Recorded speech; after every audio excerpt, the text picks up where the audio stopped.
I would like to say, if this goes on, and perhaps if the connection breaks down, you can all raise your hands once again if you can't hear me, because I can only see you, I can't hear you at the moment.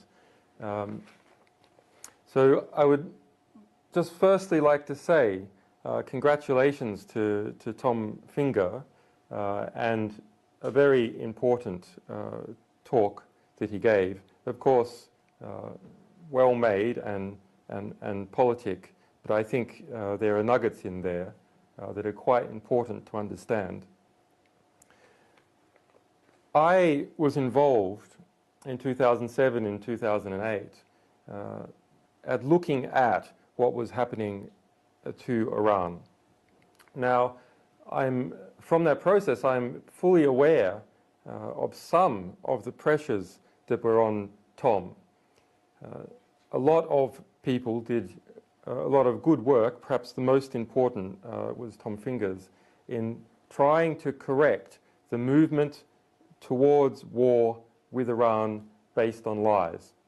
And it is incredible to think back at those times that it was only in 2003 where the worst modern deception of the Western world occurred, where we went to a war in Iraq based on lies in 2003, and over 100,000 people were killed and millions of Iraqi refugees displaced as a result. Just 3 years later, the drums for war with Iran were being whipped up, not just in the United States, but also in this country. And it's thanks to journalists like Cy Hirsch and professional, truthful insiders like Tom and our sources and the sources for journalists that war hasn't happened yet. For example, in the beginning of 2008, we published Iraq's classified rules of engagement for the US Army. In those rules, there was a section that was apparently designed, or at least permitted, for a border skirmish to start up, permitted US troops to go into Iran under a variety of circumstances. And at the time, there were disputes in the Gulf with ships approaching one another, a very heated moment, and the US mainstream media and the White House ramping up any little small incident. One of our sources provided us with those classified rules of engagement. We published them in a deal that we set up with the New York Times to get greater impact for it. And as a result, the Iranian government held a press conference and said, don't you dare come over into our territory like that. We then got hold of the next edition of these classified rules of engagement, and that part had been removed from it. The procedures had been tightened up. If we look back in the history of war, something between 20 and 50% of all wars have started as a result of these border skirmishes. That source has never been revealed. I assume that he or she is happy to have contributed to history and to human rights in that way, and he goes about his business. As opposed to what is sometimes put about, WikiLeaks is not an organization that hates intelligence agencies. Far from it. At its very base, the idea of intelligence is an optimistic one. It's that one can understand the world, one can apply intelligence to understand. The problem is the corruption of those agencies, and that corruption comes about because of secrecy. So when Tom spoke about, in somewhat glowing terms, the improved process that he put down, and I believe him that that is a significant improvement from what was there before, it all rests upon one thing.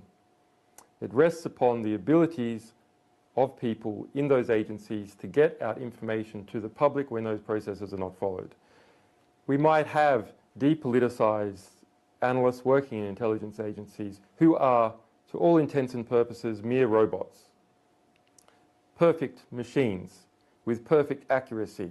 They are tasked they engage in the tasks, they analyze, they pass up the information higher up the food chain. And what if, in Tom's case, for example, his national intelligence estimate, there was not a threat that it would be released, because our sources say that in fact the White House knew that if it did not release a version, immediately another version would be released, and the White House would have to get, would be then coming second, and its opponents would have their spin on it. So the White House wanted to get their spin on it first.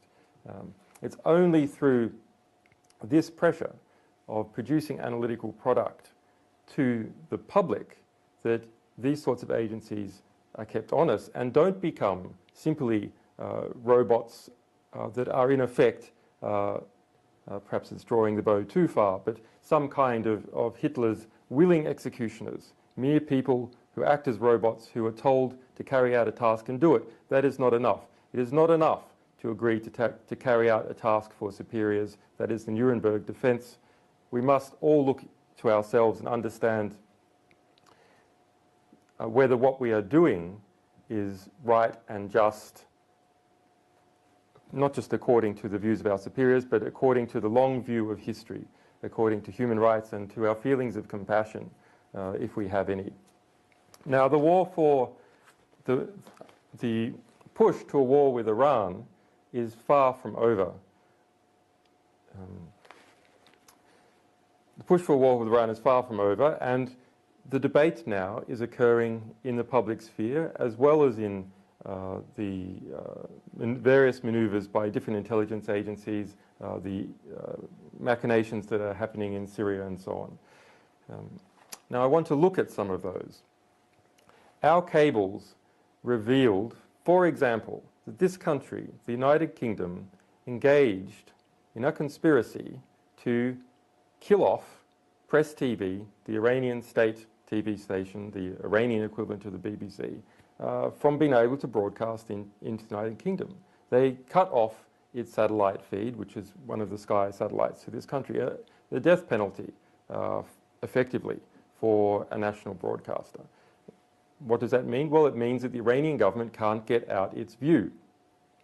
Iran is surrounded by 45 military bases that are hostile to it on every side. There is no border that Iran does not have that is not already hostile or will probably shortly become so. That produces an atmosphere of intense fear. It produces an atmosphere where they think that there is a war. And as a result, we all know that Great Britain in World War I imprisoned Bertrand Russell, for example, and in World War II there were similar abuses. The Iran fears means that the sort of human rights abuses that we claim about, the human rights abuses that are correctly looked into in Iran, have very little chance of resolution because the leadership of that country is so terrified about being invaded. Now, I want to draw this back to something that is personal to us and personal to WikiLeaks. The internet has become the most important device for revealing the truth, at least since the beginning of the printing press. It has become the #1 antidote to TV. Democracies are always lied into war. The Iraq War was a result of lies. The increase in involvement in the United States in Vietnam was a result of the Gulf of Tonkin incident, another lie. It's not just lies by intelligence analysts, it's lies by the big media machine. And what is in the big media machine? Well, it's the various institutions that get too comfortable and too close to the table of power, the very table that they are meant to be reporting on and policing and getting into the historic record. When Tom spoke about process and removing political bias from analysts, there is also cultural bias. What is the cultural wind and is culturally accepted? That also flows into analysts. Now, producing cultural bias is something that we must watch more closely. It's not just about what facts are reported on the BBC News. Those are important. But there are mechanisms of propaganda which go under the surface. They're not direct factual claims, and those are things like Hollywood movies. Now, I've seen this directly when we looked at intelligence reports at a low level coming out from Iraq in 2003, reporting what was happening there with the Badr Corps or Sikri or Iranian influence. The full package of cultural bias that exists in the United States for people who are not properly educated in assessing what they're understanding came with them.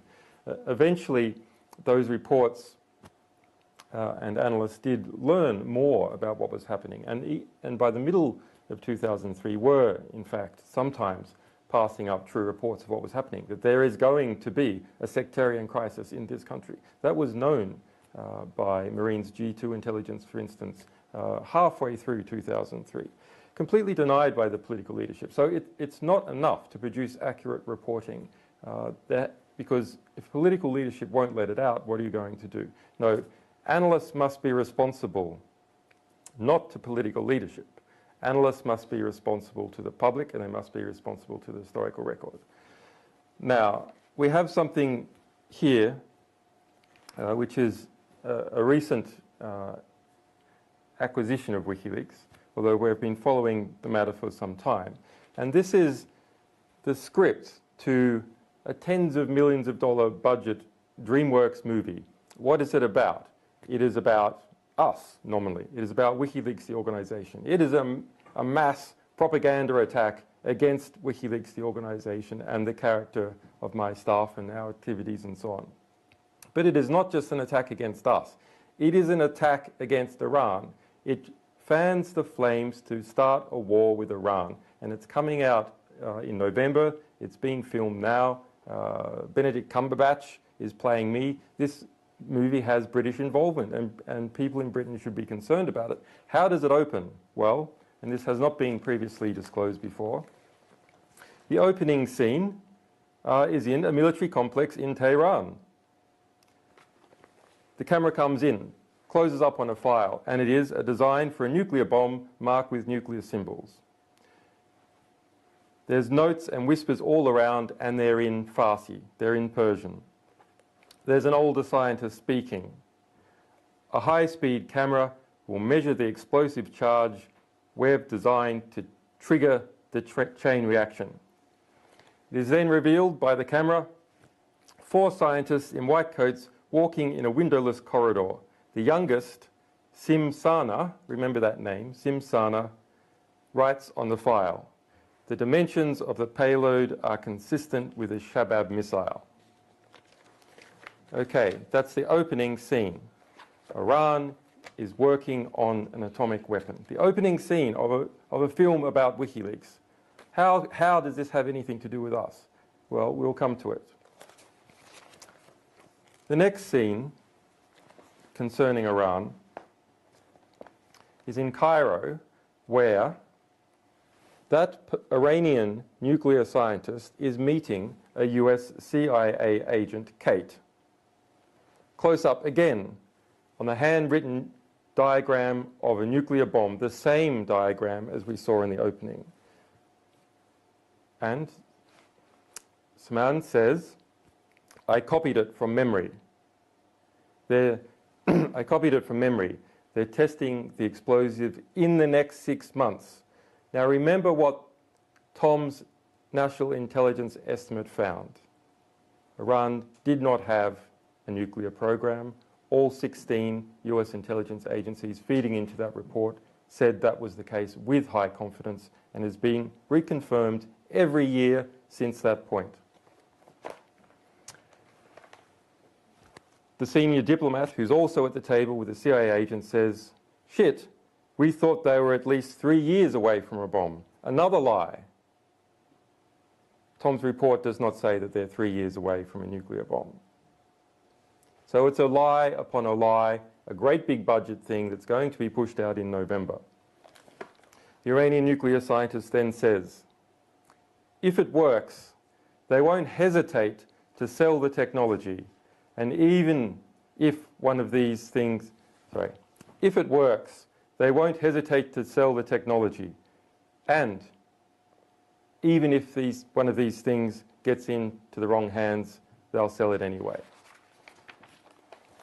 So that's the reality of where we're at. Not merely a war of intelligence agencies, but a war of corrupt media, corrupt culture. That war, we have got to understand. People who have appeared on this panel have been involved, sometimes with great sacrifice, at revealing the truth about important parts of the world, how the world is unfolding, how the world is shaping, the nature of institutions. They have revealed it heroically, in many cases, to the historical record, to our civilization as a whole, to you. You have to understand that where there's great powers at work, I don't mean shadow conspiracies, I mean enormous cultural powers, enormous industrial powers, the vast network of corporations that interact with government agencies around the world, selling them products, shipping their logistics from one place to another. The National Security Agency, for example, now has approximately 70% of its expenditure pass through Northrop Grumman, Lockheed Martin, etc.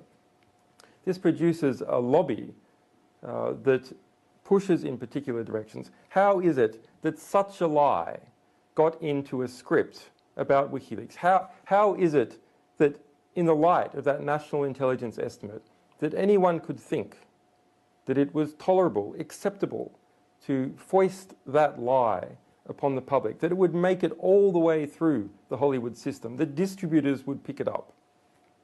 Because they perceive that that is where the power lies in the United States. They perceive that it's perfectly okay to slander an entire nation, that it's perfectly okay to beat the drums of war like that, because people in that system want the war. They want it. We have to understand that everything that we see, read, and hear is produced for a purpose. It's produced as a result of incentives. Other material is not produced. There are disincentives to not produce it. We walk almost sleepwalking, almost blind every time we open the newspaper and read an article. That particular journalist wrote about that for a particular reason. They felt that their editor would accept that. They wouldn't have to argue with them. The editor felt that the proprietor would accept it. The journalist felt that the people that they deal with in their community would like it, and in fact might even pat them on the head and take them to a fancier cocktail party, or perhaps even give them a better position in Oxford. All these things influence how our society, our civilization is documented. Now, working against that trend and against that current of corrupt, powerful organizations producing a distorted perspective of the world has been the internet. For the first time in history, that has allowed one person with some truth to speak to every single person who wants to hear that truth. It is the great antidote. There is a war on for control of the internet. That war takes place on the one hand by producing incredible propaganda and hyping up threats about how the internet is dangerous. On the other hand, it involves introducing mass surveillance systems to surveil all of the internet. Different countries see the effects being brought by the internet and the political liberations being brought by the internet. And powerful groups in those countries feel fearful and they feel destabilized. And as a result, they want to find some way to control it and to know it. The knowing part of it comes from surveilling every trans-border communication that occurs between Great Britain and the United States, between almost every country in Latin America and the rest of the world, because their communications have to pass through the United States to reach Europe, pass the United States to reach Asia, and sometimes even pass through the United States when one Latin American country talks to another, simply because the communications infrastructure has been passed that way. This is collectively the greatest transfer of wealth that has ever happened, the greatest theft of information that has ever happened from every single one of us who uses the internet into the bowels of secret agencies. Now, if those secret agencies were working on our behalf, perhaps we could accept it. If, as soon as possible, that material would enter into the historical record, would enter into the record of our civilization, where we could all individually make decisions using that information to produce a better, more harmonious world, then perhaps it would be tolerable. But it is not tolerable in its current form. And so it is up to decent people, good people, still working inside of government, inside of private contractors that are engaged in these sorts of behaviours, to get it out to the public, to get it into the historical record, either by doing it anonymously, which is of course what we favour. Stay in there 30 years, work with us for 30 years getting out this sort of information, or by going public and standing up and fighting to describe the truth of what they've seen. Thank you.